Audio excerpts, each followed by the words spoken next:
Assalamualaikum warahmatullahi wabarakatuh.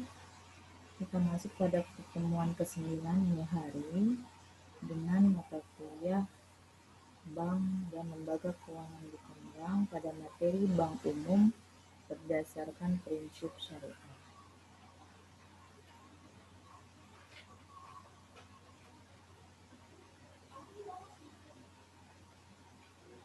Dasar hukum Undang-Undang Nomor 10 Tahun 1998, perubahan atas Undang-Undang Nomor 7 Tahun 1992 yang isinya adalah salah satu bentuk usaha bank adalah menyediakan pembiayaan dan atau melakukan kegiatan lain berdasarkan prinsip syariah sesuai dengan ketentuan yang ditetapkan oleh Bank Indonesia. Pokok-pokok ketentuan yang ditetapkan oleh Bank Indonesia yang pertama adalah kegiatan usaha dan produk-produk bank berdasarkan prinsip syariah. Yang kedua, pembentukan dan tugas Dewan Syariah. Yang ketiga, persyaratan bagi pembukaan kantor cabang yang melakukan kegiatan usaha secara konvensional untuk melakukan kegiatan usaha berdasarkan prinsip syariah.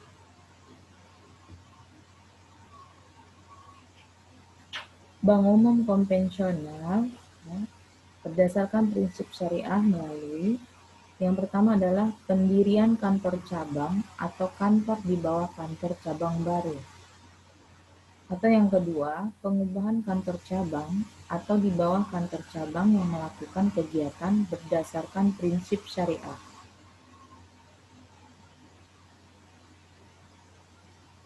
Konvensional versus syariah. Pada istilah atau definisi dari konvensional yaitu bank yang dalam aktivitasnya, baik dalam penghimpunan dana maupun dalam rangka penyaluran dananya, memberikan dan mengenakan imbalan berupa bunga atau sejumlah imbalan dari persentase tertentu dari dana untuk suatu periode tertentu. Biasanya dia dikenakan dengan imbalan bunga dalam setiap kegiatan atau aktivitas pada bank konvensional. Jadi kalau dia menurut prinsip syariah, yaitu bank yang dalam aktivitasnya, baik dalam penghimpunan dana maupun dalam rangka penyaluran dananya, memberikan dan mengenakan imbalan atas dasar prinsip syariah, yaitu jual beli atau bagi hasil. Jadi di dalam prinsip syariah ada dua konsep ya. Yang pertama itu konsep mudharabah, yang kedua adalah konsep wadi'ah.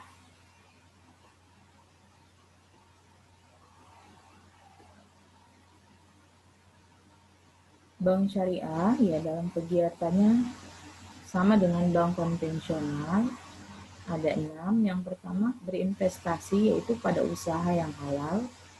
Bank konvensional investasi pada bebas nilai ya.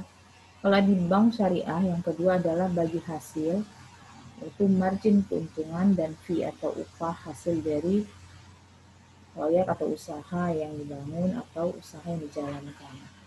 Bank konvensional yaitu yang kedua adalah sistem bunga. Setiap kegiatan misalnya berinvestasi atau membuka usaha, yang terpenting sekali adalah bunganya.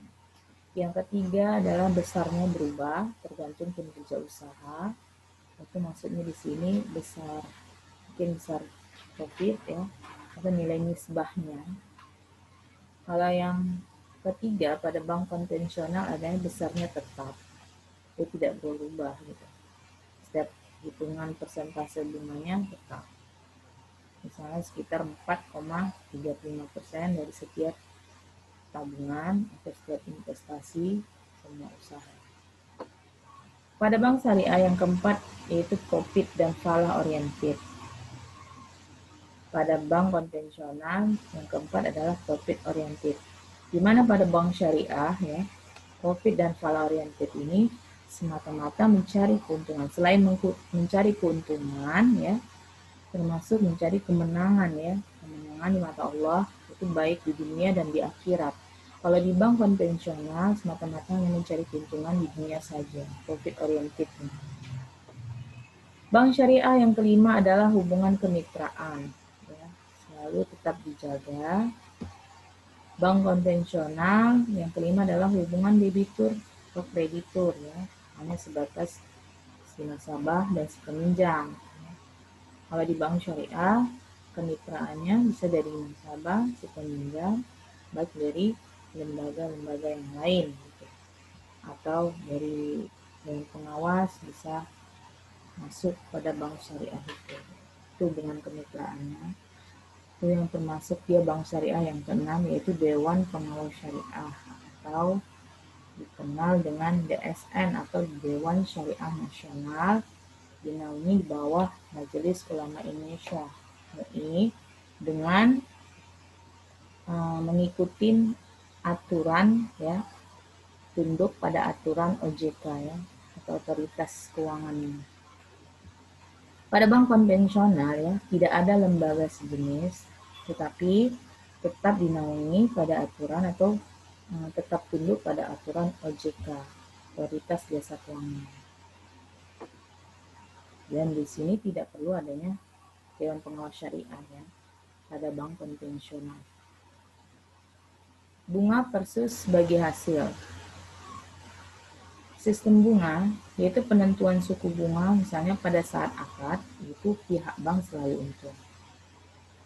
Kalau dia sistem bagi hasil, ya, biasanya pada prinsip syariah, penentuan bagi hasil itu saat akad, yaitu saat pembukaan rekening awal, ya. Nah, di situ disepakati berapa, dengan keuntungannya berapa, misalnya terjadi kerugian berapa. Jadi saat akad doman itu pada untung rugi. Jadi kalau dia di sistem bunga, bank itu pada saat akad, pihak bank selalu ingin untung, dia tidak mau rugi. Yang kedua, sistem bunganya itu besarnya persentase berdasarkan pada jumlah uang, yaitu modal yang dipinjamkan. Kalau dia sistem bagi hasil yang kedua, itu besarnya rasio atau nisbah. Nisbah bagi hasil berdasarkan keuntungan yang diperoleh. Jadi sesuai dengan usaha, ya, usaha yang dijalankan dengan keuntungan yang dihasilkan kalau di sistem bagi hasil, yaitu dalam bank syariah. Kegiatan yang ketiga itu pada sistem bunga, pada bank konvensional, yaitu tidak tergantung pada kinerja usaha. Ya, tidak mau tahu gitu bank itu terhadap kinerja usaha yang dihasilkan dari usaha yang dijalankan oleh nasabah tersebut, misalnya, atau yang berinvestasi pada bank tersebut, gitu. Kalau dia di sistem bagi hasil pada prinsip syariah tergantung pada kinerja usahanya. Jadi semakin misalnya membawa keuntungan, berarti semakin tinggi pula keuntungannya. Kalau dia semakin rendah, ya, keuntungan pada kinerjanya, berarti ya segitu juga, disesuaikan sistem bagi hasilnya. Kalau sistem bunga, kegiatan pada keempat itu eksistensi bunga kehalalannya diragukan, ya. Kalau di sistem bagi hasil, kehalalan bunganya itu tidak diragukan. Terutama ini sebenarnya tabungan pada konsep bank syariah, ya, sudah disesuaikan atau disepakati pada akad pembukaan rekening. Kalau sistem bunga, ya, kegiatan terakhir adalah pembayaran tetap tanpa pertimbangan proyek yang dijalankan. Jadi kalau dalam sistem bagi hasil tergantung pada keuntungan proyek yang dijalankan. Jadi besar kecilnya keuntungan proyek itu tergantung itu bagi hasilnya. Di situ nanti terjadi konsep pada bank syariah tersebut.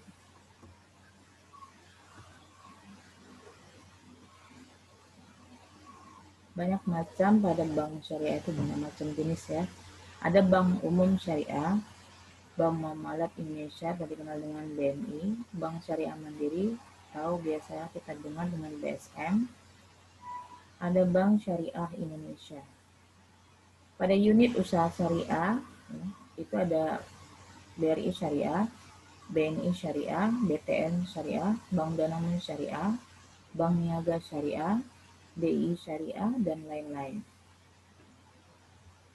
Badan hukum ya, badan hukumnya itu yang pertama perseroan terbatas, 2 koperasi, atau 3 itu perusahaan daerah. Pendiriannya itu izinnya oleh Direksi Bank Indonesia. Dengan syarat yang pertama adalah WNI dan atau Badan Hukum Indonesia, yang kedua adalah WNI dan atau Badan Hukum Indonesia dengan warga negara asing atau WNA dan atau Badan Hukum Asing secara kemitraan. Modal itu, modal ya disetor minimal 3 triliun rupiah.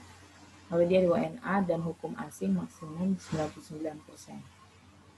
Sumber dana yaitu larangan bagi bank syariah ada 2, yaitu pertama pinjaman atau fasilitas pembiayaan dalam bentuk apapun dari bank dan atau pihak lain di Indonesia. Yang kedua, sumber yang diharamkan menurut prinsip syariah termasuk dari dan untuk pencucian uang atau money laundering. Produk-produk yaitu penyaluran dana seperti murabahah atau modal kerja, bayi di taman azil atau kredit investasi, dan ada mudharabah, modal investasi dan modal kerja. Yang keempat adalah musyarakah atau penyertaan modal. Dalam penghimpunan dana, ya, terdiri dari deposito prinsip mudharabah, tabungan prinsip mudharabah, giro dengan prinsip wadiah. Jadi kalau dia di giro itu adalah di bank konvensionalnya, itu dengan prinsip wadiah itu sama sebenarnya. Cuman tadi kalau dia di wadiah menurut prinsip-prinsip syariah gitu. Oke, sampai di sini. Jika ada yang ingin ditanyakan, boleh ditanyakan. Saya bagi tugas ya, tolong gitu dijabarkan dalam prinsip bank syariah itu apa-apa saja, ya, kegunaan dan keuntungannya, atau kerugian dari prinsip syariah. Adakah kerugian-kerugian yang terjadi dalam prinsip syariah? Jadi tolong kalian tulis di kertas double folio sebanyak 2 lembar. Terima kasih. Wassalamualaikum warahmatullahi wabarakatuh.